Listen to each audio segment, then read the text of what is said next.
नमस्कार दोस्तों, स्वागत है आपका आज की न्यूज अपडेट में। अब बिना इंटरनेट कर सकेंगे पेमेंट। पीसीएस मुख्य परीक्षा में विषय हटने से घटी है बीए की मांग। कभी आईएएस पीसीएस को लक्ष्य बनाकर बीए में लिए जाते थे दाखिले। परंपरागत विषय के प्रति कम हो गई रुचि, बुलाने पर भी नहीं आ रहे हैं अभ्यर्थी। वहीं एक लोगों ने पीएम का सचिव और सीएम का प्रोटोकॉल अफसर बनकर करोड़ों की ठगी की। जबकि आईटी क्षेत्र में फ्रेशर की भर्तियों में आएगी गिरावट। जेपी मॉर्गन की चेतावनी, दशकों की सबसे खतरनाक समय में है दुनिया। जालसाजों की सजा झेल रहे 26 शिक्षक। और फर्जीवाड़ा नकली शिक्षक के 9 दिन बाद पहुंची असली। तो सहायता प्राप्त माध्यमिक स्कूलों में प्रशिक्षित स्नातक टीजीटी 2013 के फर्जी पैनल के आधार पर संभल और बलरामपुर में ही नहीं, मुजफ्फरपुर में शिक्षकों की फर्जी नियुक्ति हुई है। हाईकोर्ट के आदेश पर इस प्रकार की विजिलेंस जांच के लिए अपर मुख्य सचिव दीपक कुमार ने सतर्कता विभाग के प्रमुख सचिव संजय प्रसाद को 13 अक्टूबर को पत्र लिखे। मजे की बात है कि जालसाज तो फर्जी आदेश पर एक अभ्यर्थी का समायोजन कराने में सफल हो गए, लेकिन 9 दिन बाद ही असली शिक्षक के पहुंचने पर फर्जीवाड़ा का भंडाफोड़ हो गया। वहीं दिल्ली में शिक्षक पद पर नियुक्ति के सामने भी आया फर्जीवाड़ा। और असिस्टेंट प्रोफेसर भर्ती प्रतीक्षा सूची होगी जारी, मांगा गया विवरण। और बिहार शिक्षक भर्ती की बात करें तो दूसरे चरण में जब 70,000 शिक्षकों की बहाली होगी।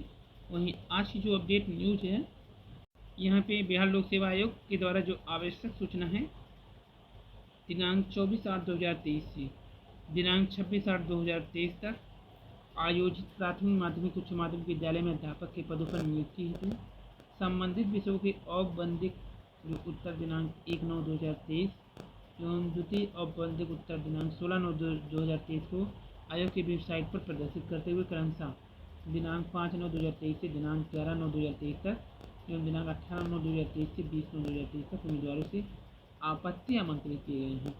प्राप्त आपत्तियों पर विषय विशेषज्ञ की समिति द्वारा समीक्षा की जाएगी। समीक्षा उपरांत कुछ विषय के द्वितीय औपबंधिक उत्तर में संशोधन किया जाएगा एवं तत्पश्चात विषय विशेषज्ञ की समिति द्वारा तैयार किया गया अंतिम आदर्श उत्तर दिनांक 15/10/2023 से आयोग की वेबसाइट पर उपस्थित होगा। वहीं जेबीटी के 293 के बजाय अब करीब 400 पदों पर होगी भर्ती। आवेदन 31 अक्टूबर तक होगा। 600 से ज़्यादा जेबीटी के पद हैं खाली जूनियर बेसिक टीचर जेबीटी के पद के लिए। वहीं अन्य बात करें तो दिसंबर के प्रथम सप्ताह में आयोजित होगा यह टेट, हरियाणा का यह टेट। अध्यापक पात्रता परीक्षा दिसंबर के पहले सप्ताह में आयोजित होगा। इन परीक्षाओं के आयोजन को लेकर के सरकार ने हरी झंडी दी है। परीक्षाओं के आयोजन से जुड़े कार्य को अधिकारियों ने मंजूरी दी है। संभवतः दिसंबर के प्रथम सप्ताह 2 या 3 दिसंबर को यह परीक्षा होगी। परीक्षा के बाद अध्यापक बनने के इच्छुक अभ्यर्थी शिक्षा विभाग में अध्यापक के अलग अलग पदों पर जेबीटी, टीजीटी, पीजीटी पर निकलने वाले भर्ती के पात्र होंगे।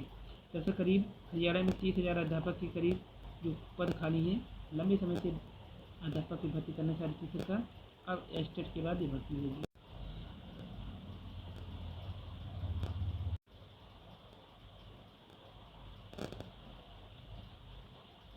सहायक प्रोफेसर भर्ती में पीएचडी जरूरी नहीं है।